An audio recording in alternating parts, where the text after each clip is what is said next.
আজকে আমি ডালের বড়া তৈরি করব।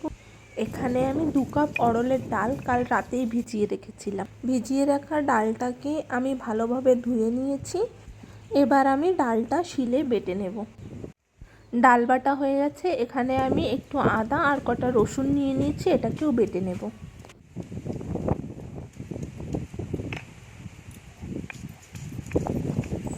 আজকে আমাদের এখানে খুব বেশি হাওয়া চলছে, কি জানি রান্নাটা কি করে হবে। আদা রসুনটা বেটে নিয়েছি। এবার আমি ডালে কিছু ঘরোয়া উপকরণ দিয়ে দেব। এখানে আমি দিচ্ছি একটা পেঁয়াজ কুচি, কটা কারি পাতা, পরিমাণ মতন লঙ্কা গুঁড়ো, পরিমাণ মতন হলুদ গুঁড়ো, স্বাদ মতন লবণ,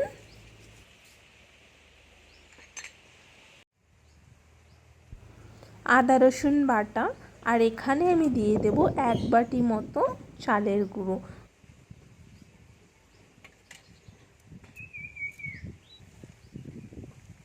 এবার আমি ডালটাকে মশলার সঙ্গে ভালোভাবে মেখে নেব।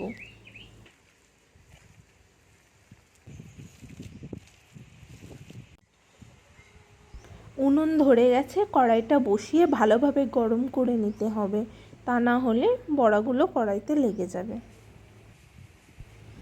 কড়াই গরম হয়ে গেছে, সরষের তেল দিয়ে দেব। তেলটাকে ভালোভাবে গরম করে নিয়ে এবার আমি একে একে বড়াগুলো দিয়ে দেব। বড়াগুলো দিয়ে নাড়াচাড়া না করে এক পাশ ভালোভাবে ভেজে নিতে হবে।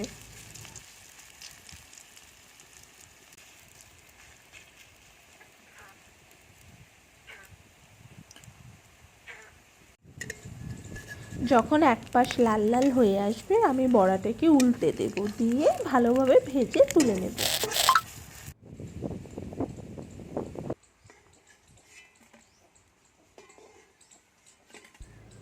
দেখুন কি সুন্দর বড়া তৈরি হয়ে গেছে। এবার আমি বাকি ডালটা দিয়ে সমস্ত বড়াগুলো তৈরি করে নেব।